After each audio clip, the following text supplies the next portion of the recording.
Earnings बढ़ेंगी, wealth creation होगा और वेल्थ पार्किंग रियल एस्टेट और गोल्ड के सेक्टर से निकलकर इक्विटीज में आएगी। लेकिन मेरा यह मानना है कि इस कदम से स्पेक्युलेटिव ट्रेडिंग यानी कि सट्टा ट्रेडिंग समाप्त होगी या कम होगी।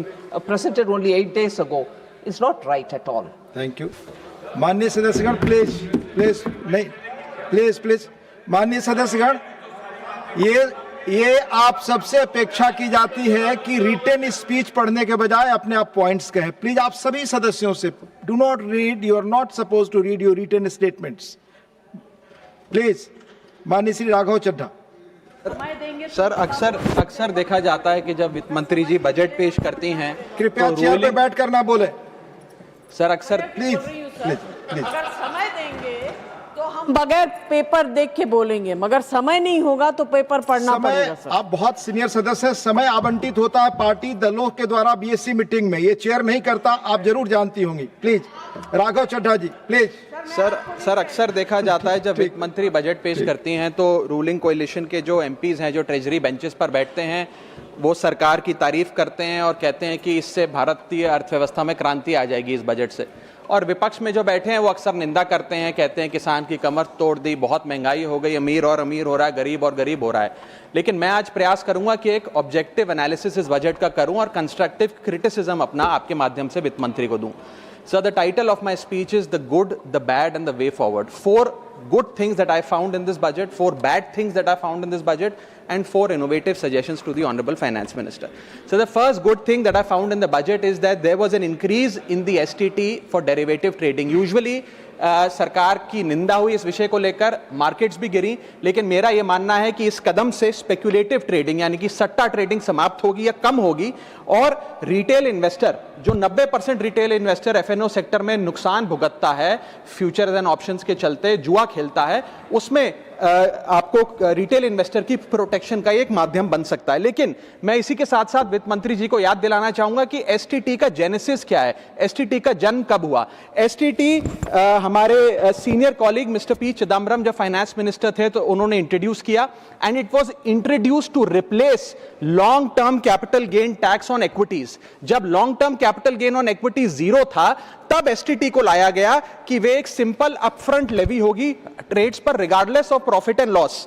लेकिन अब सरकार ने long term capital gain tax भी लगा दिया, एसटीटी भी लगा दिया और रिटेल इन्वेस्टर को और तमाम इन्वेस्टर्स को एक प्रकार से डिसइंसेंटिवाइज किया। मैं एक सुझाव लाया हूं सरकार के लिए जिससे long term house hold earnings बढ़ेंगी, वेल्थ क्रिएशन होगा और वेल्थ पार्किंग रियल एस्टेट और गोल्ड के सेक्टर से निकलकर इक्विटीज में आएगी और स्पेक्युलेटिव ट्रेडिंग और कम होगी और long term investment behaviour investors का बढ़ेगा। वो की है कि long term capital gain tax on equities should be made nil in this country for individual investors. दुनिया की कई ऐसे देश हैं जिसके अंदर long term capital gain tax equities पे खास तौर पे शून्य है, जैसे कि Switzerland, Singapore, UAE, New Zealand, Hong Kong, Qatar, Malaysia. मैं चाहूंगा कि जब एसटीटी बढ़ाया जा रहा है तो इसी बजट में ही long term capital gain tax को जीरो किया जाए। सर मेरा दूसरा जो मैं सरकार के बजट को एक्नॉलेज करना चाहूंगा वो ये है कि कैपेक्स के जो एक्सपेंडिचर एलोकेशन होता है उसमें एक बढ़ोतरी देखी गई। जहां वित्तीय वर्ष 18-19 में मात्र 3 लाख करोड़ कैपेक्स था, वो इस वित्तीय वर्ष में 12 लाख करोड़ तक पहुंचा है, which is 4.4% of the GDP, which is a good step. It will have a multiplier effect and it will prioritise asset creation. लेकिन इसके साथ साथ सरकार को 5 साल में क्या कैपेक्स वो कौन कौन से क्षेत्रों में खर्चा करने जा रही है उसका एक ब्यौरा देना चाहिए ताकि प्राइवेट सेक्टर भी इस कैपेक्स के खर्चे को मैच कर सके। Sir third thing which we found in the speech of the finance minister is that there was a relative restraint in making budgetary announcements for election bound states. अक्सर वित्त मंत्री का भाषण सुन के आप बता सकते हैं कि कौन से राज्यों में चुनाव होने जा रहा है। इस स्पीच में उन्होंने थोड़ा सा रिस्ट्रेंट एक्सरसाइज किया जिसे मैं एक्नॉलेज करता हूं। और आखिरी अच्छी चीज जो इस बजट में नजर आई वो ये था कि एनआरआई की इन्वेस्टमेंट लिमिट में एनहांसमेंट हुई। लेकिन मैं बता दूं कि जब एफआईआईज ने फॉरेन इन्वेस्टर्स ने, फॉरेन पोर्टफोलियो इन्वेस्टर्स ने इस देश के बाजार से पैसा निकाल लिया और पिछले एक वित्तीय वर्ष में 23 बिलियन निकाला, तब जाकर सरकार जागी और सरकार ने एनआरआईज के लिए इक्विटी मार्केट का दरवाजा खोलकर उनकी इन्वेस्टमेंट लिमिट को 5% से बढ़ा दिया। इसमें कोई दो राय नहीं है कि इससे इन्वेस्टर्स 32 मिलियन एनआरआई इन्वेस्टर्स को अब भारतीय बाजार में पैसा डालने का मौका मिलेगा। लेकिन इसी के साथ साथ सरकार को इस पर भी गौर फरमाना चाहिए कि क्यों फॉरेन इन्वेस्टर्स भारत से पैसा निकाल कर बाजार को छोड़कर जा रहे हैं। Sir, now I come to the bad part of the budget. First thing is the debt to GDP crisis. सरकार ने और डेट लेने के लिए, कर्जा लेने के लिए इस बजट में फॉर्मूला ही बदल दिया। पहले सरकार डेट जब लेती थी तो ओल्ड एफआरबीएम रूल्स के तहत 3% ऑफ जीडीपी तक का फ्रेश डेट लेती थी। इस बजट में सरकार ने उस फॉर्मूले को बदलकर कहा कि टोटल सरकार का डेट जीडीपी का 50% होगा और उस सीमा में हम डेट लेंगे। यानी कि they want to play on the denominator effect. For example, एक साल बजट अगर हमारा जीडीपी 12% से ग्रो करता है तो उस साल सरकार खूब सारा डेट लेके सरकार पे कर्जा लाद सकती है, जो कि फिस्कल डेफिसिट 4.5, 6.5, 5% तक भी पहुंच सकता है। सर, इसी के साथ साथ मैं बताना चाहूंगा कि आज सरकार कहती है कि हमारा डेट टू जीडीपी रेशियो 56% है, लेकिन ये गलत है, क्योंकि बहुत सारे ऑफ बैलेंस शीट आइटम्स हैं जिसे सरकार डेट में दिखाती ही नहीं है, जैसे कि FCI bonds, OMC bonds, fertiliser, NHAI, NFSS, यानी कि तमाम तरीके के ऐसे कर्जे हैं सरकार के ऊपर जो सरकार अपनी बैलेंस शीट में नहीं दिखाती है। सर, मैं सरकार को आपके माध्यम से यह रिक्वेस्ट करना चाहूंगा कि देश का कर्जा और कैसे ना बढ़े इस पर काम करें, ना कि और कर्जा लेने के लिए हम जीडीपी और डेट टू जीडीपी के फॉर्मूले के रेशियोज बदलकर और पैसा कर्जे पे ब्याज पर लेने का प्रयास करें। सर, दूसरी दिक्कत जो इस बजट में नजर आई वो ये थी कि इनकम टैक्स स्लैब में चेंज नहीं हुआ। सर, हर साल देश का आम आदमी जब वित्त मंत्री जी की बजट की स्पीच सुनता है तो वो इसलिए नहीं सुनता कि पीएलआई की क्या इन्वेस्टमेंट होगी, कौन सा कॉरिडोर बन रहा है। देश का आम आदमी, सैलरीड क्लास, इसलिए बजट की स्पीच सुनता है कि उसके अंदर स्लैब में कोई रिवीजन होगा, क्या हमारी स्टैंडर्ड डिडक्शन की जो हमें डिडक्शन मिलती है वो बढ़ेगी। लेकिन इस बार बजट में देश का आम आदमी और खास तौर पर देश का मिडिल क्लास डिसअपॉइंट हुआ। पहले ही there has been a stagnation in the salaries. Inflation 6.8% पे खड़ा है, लेकिन उसके बावजूद हमने इस बार कोई स्लैब में या स्टैंडर्ड डिडक्शन में चेंज नहीं देखा। मैं आपके माध्यम से वित्त मंत्री जी को रिक्वेस्ट करना चाहूंगा कि आप इसी बजट में अनाउंसमेंट करें कि स्टैंडर्ड डिडक्शन जो 75,000 रुपए है उसे बढ़ाकर सैलरीड क्लास के लिए 1.5 लाख रुपए किया जाए। Sir, third problem that was there with the budget is that there was no relief for the middle class. Sir, after a very long time in India's history the personal income tax collection was more than the corporate income tax collection. यानी कि individuals ने जो income tax भरा वो लगभग 11 लाख करोड़ के आसपास भरा और कंपनियों ने, कॉर्पोरेट ने जो इनकम टैक्स भरा वो लगभग 9.8 लाख करोड़। यानी कि मैक्सिमम टैक्स आपको इंडिविजुअल्स के इनकम टैक्स से मिल रहा है, आप मिडिल क्लास वो टैक्स भर रहा है। आज वो दौर आ गया है कि हम मिडिल क्लास को अपलिफ्ट करें, मिडिल क्लास को पैम्पर करें, नहीं तो मिडिल क्लास एक सैंडविच की तरह रिच क्लास और पुअर क्लास में दबता चला जा रहा है। सर, राइजिंग कॉस्ट प्रेशर्स के चलते पिछले वित्तीय वर्ष में मिडिल क्लास ने देखा कि उसके एजुकेशन के खर्चे में 8% की बढ़ोतरी हुई, हेल्थ केयर 9% से महंगा हुआ, रेंट 7% से, फूड 6% से, ट्रांसपोर्ट 5% से। मेरा रिक्वेस्ट यह है माननीय फाइनेंस मिनिस्टर से कि वो इनकम टैक्स में रियायत देकर या तो मिडिल क्लास को कोई रिलीफ दें, और अगर इनकम टैक्स में रियायत नहीं दे सकती हैं तो उसकी सेविंग्स और इन्वेस्टमेंट्स पे उसको बेनिफिट दें, उसे इंसेंटिव्स दें कि वो ज्यादा बचत करे, ज्यादा वेल्थ क्रिएशन कर पाए। Sir, fourth problem in this budget that I found was the budgetary allocation to health, which is low and which certainly needs a relook. Sir, आज हमने अपने टोटल गवर्नमेंट एक्सपेंडिचर का 2% हेल्थ को allocate किया है, लगभग 1 लाख करोड़ के आसपास। नेशनल हेल्थ पॉलिसी 2017 बताती है सर, और सरकार का ये अपना ऑब्जेक्टिव रहा है, गोल रहा है, that spending on public health should be 2.5% of GDP.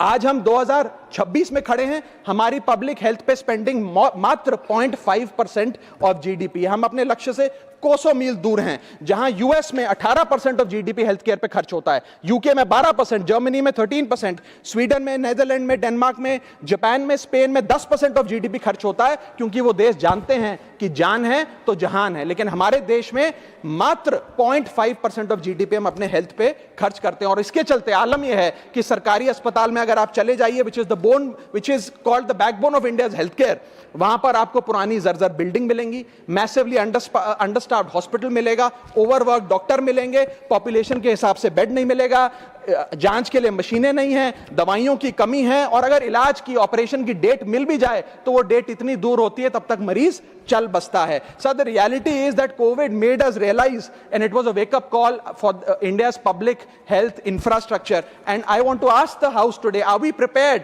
God forbid, if there were to be another pandemic और another big sort of raging pandemic in this country? And the answer to that is no. और private अस्पतालों की sir हालात ये हैं कि अगर आज आपको प्राइवेट अस्पताल में इलाज करना पड़े तो आपको लोन लेना पड़ता है, अपने घर के गहने, अपना रियल एस्टेट एसेट बेचकर पता नहीं कितने हजारों लाखों लोग हर साल भारत में गरीबी रेखा के नीचे चले जाते हैं क्योंकि उन्हें एक हेल्थ इमरजेंसी के चलते प्राइवेट अस्पताल में इलाज कराना पड़ता है. सर, जैसे वन नेशन वन इलेक्शन इस देश में लागू किया जा रहा है, वन नेशन वन टैक्स की ओर हम बढ़ रहे हैं, वैसे ही one nation one medical treatment की ओर बढ़ना चाहिए. सबको नंबर 1 मेडिकल ट्रीटमेंट देश में मिले, ऐसी व्यवस्था बननी चाहिए. सर, मेरे 4 सुझाव जो आपके माध्यम से मैं वित्त मंत्री को देना चाहूंगा. पहला सुझाव है, put all land and property records of India on blockchain. एक blockchain based land registry ledger बनाइए. पहले 10 मेजर राज्यों शहरों से शुरू करिए, महानगरों से और टियर 2 सिटीज से, जिस ब्लॉकचेन लेजर में हर रिकॉर्ड, हर सेल, हर म्यूटेशन, हर इनहेरिटेंस को एक डिजिटल रिकॉर्ड बुक में डाला जाएगा जो एक ब्लॉकचेन लेजर होगा, जो टाइम स्टैम्प्ड होगा, टेम्पर प्रूफ होगा, 100% ट्रांसपेरेंट होगा और रियल टाइम प्रॉपर्टी ट्रैकिंग आप उससे कर सकेंगे, जिसके चलते इंस्टेंट टाइटल वेरिफिकेशन होगा. आज सर हमारा जो रियल एस्टेट का लैंड एंड प्रॉपर्टी रिकॉर्ड का जो बाजार है उसमें अटर कियोस है. कियोस इसलिए है कि लोगों को रजिस्ट्रार के दफ्तर के बाद धक्के लग रहे हैं, दलालों ने उन अफसरों पे पूरी तरीके से कब्जा किया हुआ है, प्रॉपर्टी टैक्स में चोरी होती है, सर्कल रेट को एक्सप्लॉइट करके कैश में प्रॉपर्टियां खरीदी जाती हैं, फर्जी कागज, कब्जे, टाइटल डिस्प्यूट, न जाने क्या क्या चल रहा है, जिसके चलते आज 66% of India civil disputes are land disputes. 45% of properties lack clear title in India. India ranks 133 out of 190 in property registration efficiency. 48% of our properties are under dispute and the average time taken by civil courts to resolve these disputes is 7 years. And 6.2 crore property documents are pending digitization. वो तहसीलदार के दफ्तर में पड़े या registrar के दफ्तर में, उनका डिजिटाइजेशन अभी तक नहीं हुआ. इन सारी बीमारियों का एक ही दवा है, that is national blockchain registry, जिसके चलते प्रॉपर्टी डिस्प्यूट समाप्त होंगे, मिडिल क्लास की वेल्थ अनलॉक होगी क्योंकि वे और ब्याज पे पैसा ले पाएंगे, प्रॉपर्टी टैक्स की कंप्लायंस बढ़ेगी और रीट्स जैसे इन्वेस्टमेंट व्हीकल्स को ब्लॉकचेन वेरीफाइड टाइटल मिलेंगे, उसमें भी बढ़ोतरी देखी जाएगी.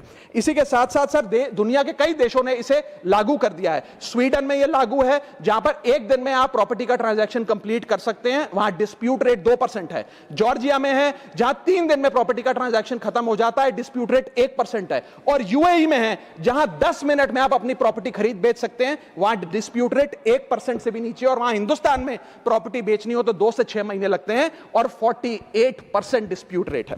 सर, मेरा दूसरा सुझाव है inflation linked salary revision act. Bharat में वेजेस को इंडेक्स करिए महंगाई से. वित्तीय वर्ष 18 से लेकर वित्तीय वर्ष 26 में हमने देखा कि real wages for the salaried class में 16% की गिरावट आई. यह गिरावट का मतलब इन सालों में जितनी महंगाई थी, जिस स्तर पे महंगाई बढ़ी उस स्तर पे वेजेस नहीं बढ़ी, जिसके चलते 16% की गिरावट रियल वेजेस में देखी गई. इसीलिए mandatory wage indexation formula is the need of the hour and the government must look at it. इसके चलते तमाम फॉर्मल सेक्टर्स में, corporate, shops, factories, gig workers, सबको इन्फ्लेशन इंडेक्स वेज हाइक मिलेगा. और सरकार के मुलाजिम को तो मिलता ही है, हर साल डियरनेस अलाउंस मिलता है, उसके बाद आप हर कुछ सालों में पे कमीशन लागू होता है. इससे आप 20 करोड़ आबादी, which is 45% of India's total workforce, आप उसे एड्रेस कर पाएंगे. सर, इसी के साथ साथ मैं बताना चाहता हूं कि दुनिया के कई देशों में यह पहले से ही लागू है. यूएस के अंदर COLA, cost of living adjustment system लागू है, जिसके अंदर एनुअल और ऑटोमेटिक रिवीजन होता है. जर्मनी के अंदर हर 18 से 24 महीने के अंदर महंगाई के अनुसार सैलरी बढ़ा दी जाती है। जापान के अंदर शिंटो मेथड यूज होता है जिसमें annual inflation index wage hike दी जाती है, और बेल्जियम में ऑटोमेटिक इंडेक्सेशन लॉ है जिसमें क्वार्टरली बेसिस पर एम्प्लॉइज की सैलरी बढ़ाई जाती है। Sir, India is one of the only countries in major economies where 85% of our formal workforce has zero statutory inflation protection. We are at the mercy of the employer discretion and our own negotiation power to raise our salaries. इसके साथ साथ मुझे लगता है कि एक minimum increase based on inflation होना चाहिए। मेरा थर्ड सुझाव माननीय वित्त मंत्री जी को रहेगा कि स्टेट कैपिटल एक्सपेंडिचर की matching grant, matching funding centre दे, यानी कि हर 1 रुपया जो राज्य की सरकार कैपेक्स पे, कैपिटल एक्सपेंडिचर पे, एसेट क्रिएशन पे खर्च करती है, उसकी मैचिंग ग्रांट 1 रुपया केंद्र द्वारा राज्यों को दिया जाना चाहिए, not as loan but as a grant. आज स्टेट कैपेक्स में 2 बॉटलनेक्स है। पहला बॉटलनेक है बोरोइंग कैप, यानी कि कोई भी राज्य अपने स्टेट जीडीपी से 3% से ज्यादा ब्याज पर पैसा नहीं ले सकता, वो कैपेक्स पे नहीं खर्च करता, वो तमाम तरीके के ऑपरेशनल खर्चे करता है। और सेकंड प्रॉब्लम है कि अगर केंद्र सरकार पैसा देती भी है राज्यों को कैपेक्स के लिए, वो लोन की सूरत में देती है, और कंडीशनल लोन की किस एसेट पे कितना खर्च होगा, एक कंडीशनल लोन दिया जाता है। मेरा सुझाव है that replace this loan with conditions given by the centre to grant with trust, grant based on trust by the centre. Sir, centre को आने वाले 5 वर्षों के लिए 1.5 लाख करोड़ आवंटित करना चाहिए, not as loan but as these capex grants, ताकि राज्यों में सड़कें बने, इरिगेशन नेटवर्क बने, लोकल पावर इंफ्रास्ट्रक्चर बने, ड्रिंकिंग वाटर सैनिटेशन हो, और अर्बन इंफ्रास्ट्रक्चर में एसेट क्रिएशन, एसेट फॉर्मेशन किया जाए। As not as loan, not on interest, not with principal and with no conditionality. अगर ऐसा होता है तो सबसे पहले तो स्टेट की बैलेंस शीट में this grant will not sit as debt, state की बैलेंस शीट सुंदर होगी, बेहतर होगी। दूसरा, खुलकर राज्य कैपेक्स पर खर्च कर पाएंगे। Third, it will be a high growth and a high job creator, एक ग्रोथ मल्टीप्लायर और जॉब क्रिएटर के तौर पे इसका इस्तेमाल होगा, क्योंकि हर 1 रुपया जो आप कैपेक्स पे खर्च करते हैं उससे भारत का जीडीपी 2 से 3 रुपए बढ़ता है in a span of 3 to 5 years। Cooperative federalism मजबूत होगा, और साथ ही साथ states will become builders and not borrowers in the eyes of the centre. Sir, मेरा चौथा सुझाव जो माननीय वित्त मंत्री जी के लिए है वो ये है कि legalise virtual digital assets as an asset class. India में अभी सर वैसे ही डी फैक्टो लीगलाइज टैक्सेशन है वर्चुअल डिजिटल एसेट्स, यानी कि crypto currency, stable coin etcetera, क्योंकि अगर उनकी खरीद बेच पर कोई मुनाफा होता है तो 30% फ्लैट इनकम टैक्स लगता है, और 1% ट्रांजैक्शन टैक्स जो अपनी वस्तु बेच रहा है उसे सरकार को जमा कराना पड़ता है। But they are somehow not recognised as an asset class. VDS जो वर्चुअल डिजिटल एसेट्स है, एक एसेट क्लास का दर्जा नहीं दिया गया, जिसके चलते कोई डेडिकेटेड लाइसेंसिंग लॉ नहीं है, कोई क्लियर कंज्यूमर या इन्वेस्टर प्रोटेक्शन कानून नहीं है, AML कानून यानी कि एंटी मनी लॉन्ड्रिंग गाइडलाइंस और डायरेक्शंस इस एसेट क्लास के लिए नहीं है, and there is of course no explicit legal classification. As a result what has happened is that 4.8 lakh crore trade in this virtual digital assets has moved offshore. Bharat के बाहर निकलकर वो अन्य देशों में, दुबई, सिंगापुर, मलेशिया और अन्य देशों में इसका ट्रेड हो रहा है जो भारतीय कर रहे हैं। Second thing that has happened is that 73% of India's crypto trading volume in financial year 25 has moved to offshore exchanges. What has further happened is that 180 virtual digital asset startups have moved to countries like Dubai and Singapore, and as a result जो देश, भारत देश के 12 करोड़ ऐसे लोग हैं जो इन virtual digital assets में, crypto में, RWA यानी कि रियल वर्ल्ड एसेट में, स्टेबल कॉइन में इन्वेस्ट करना चाहते हैं, वो ऑफशोर जाकर इन्वेस्ट कर रहे हैं।